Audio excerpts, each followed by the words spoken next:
What's going on, guys, and welcome back to another video. Now in today's video we're going to be talking about Minecraft dungeons. So if you guys didn't know, I'm going to be doing some videos on Minecraft dungeons as I've poured a lot of hours into this game already, even though it's been out for about a week or so. So if you guys were looking for some helpful tips or trying to figure out how to unlock certain things in Minecraft dungeons, I will be posting more videos very shortly. So in today's video we're going to be talking about all 9 of the secret runes that you can find within the game, which allow you to unlock the secret moo location. So that's going to be the last location for the secret locations if you're trying to get all of those unlocked. I believe there is 5 in total.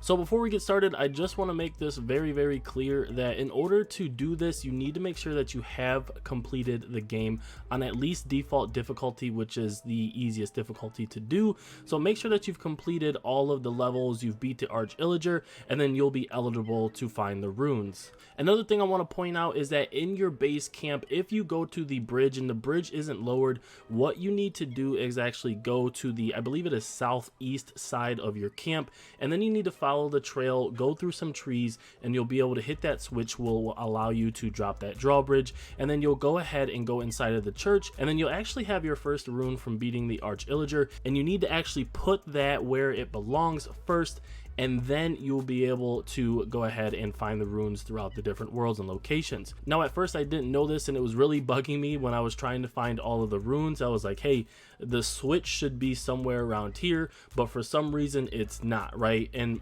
basically what happened was I didn't put that first rune in there in the church, and that's what you need to do to actually activate this and be allowed to go ahead and hit those switches and find the rest of the runes. All right, so first we're going to be talking about Creeper Woods rune location. So the Creeper Woods is actually pretty easy. So what you need to do is go all the way to the end. You're going to be given a quest where you need to free all of the villagers within that little town. Again, like I said, it's towards the end of the map.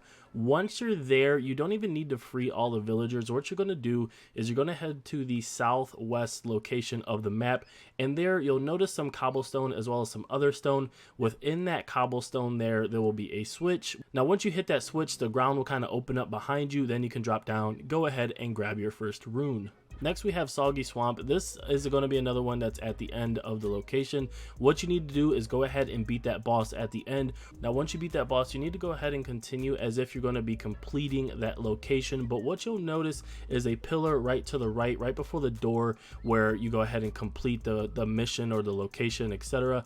You'll see that pillar, and what you need to do is go ahead and hit that switch. It'll be right in the front at the bottom of it. Go ahead and hit that switch. It'll open up the door, and then you'll be able to go in and get your second rune. Our third location, of course, is going to be Cacti Canyon. So in Cacti Canyon, so you need to make your way all the way to the part where you need to collect the blue and gold golem keys. First, of course, you need to collect the blue golem key.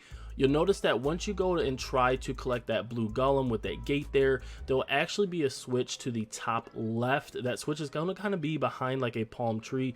Go ahead and hit that switch, and then the door itself will actually be inside of the gate behind the actual key. Next we have Pumpkin Pastures. So in Pumpkin Pastures, you need to make your way about halfway through the level, right to where you'll notice that they have kind of like a huge stone wall. This stone wall is what you're going to need to get into, and go all the way to the right of it, and you'll notice that there is a switch right behind some boxes. Hit that switch, and the wall in the stone wall will actually open up, and then you can go ahead and get your rune right there. This one's pretty simple and pretty straightforward, so hopefully you have no difficulties there. Next we have Redstone Mines. So in Redstone Mines, you need to make your way to the second part where you need to actually free the villagers. Not the first part, but actually the second part. Once you're in the second part, it's going to be in the northwest location. Actually right behind some of those red blocks, you'll notice the switch, and you'll actually see here in the gameplay of me showing you where the switch is. Go ahead and hit that switch, open it up, and then go ahead and collect your rune. Next we have the Desert Temple. Again, this is pretty straightforward. You're going to make your way all the way through the mission to where you need to collect the gold key golem.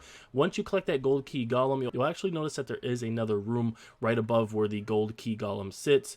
Right there in the top right of that is going to be a lever. Go ahead and pull that lever, and the door will open up, and then you can go ahead and collect your rune. Okay, so Fiery Forge. So in Fiery Forge, this is actually a lot easier, and it's actually right in the beginning of the map. What you need to do is make your way into the Fiery Forge. Once you're inside, you'll notice that there's kind of like a dead golem right on the staircase. If you notice that right kind of like down the staircase, right behind, there might even be a chest box there.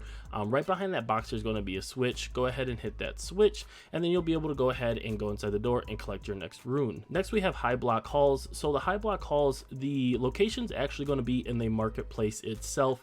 So make your way all the way through this, make your way to the marketplace where you're outside and there's a bunch of like just normal creepers and things like that. What you need to do is follow the right side of the wall and then get to a point where you're kind of coming into a corner. You'll notice that there's actually a lever on the wall. Go ahead and hit that lever, go ahead and go inside the room and collect your next rune. All right, last but not least, we have the Obsidian Pinnacle location.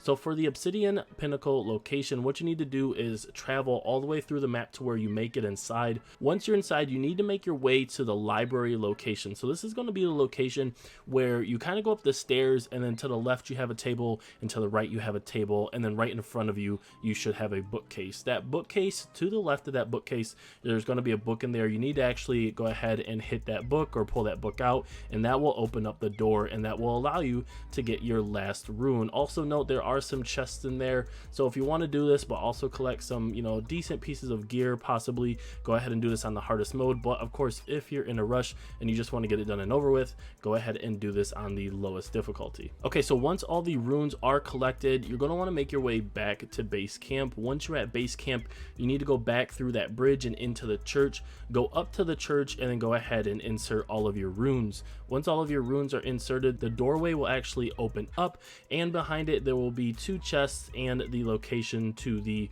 question mark location, or the secret moo.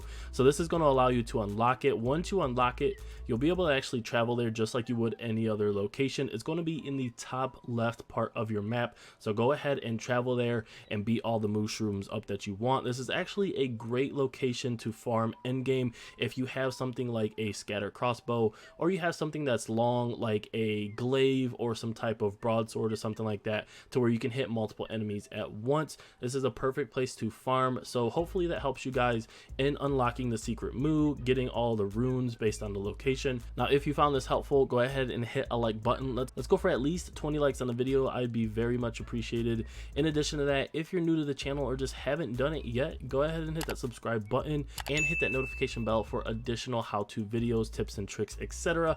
on upcoming games and of course Minecraft dungeons. So with that being said, if you guys have any comments or suggestions, leave them in the comments below.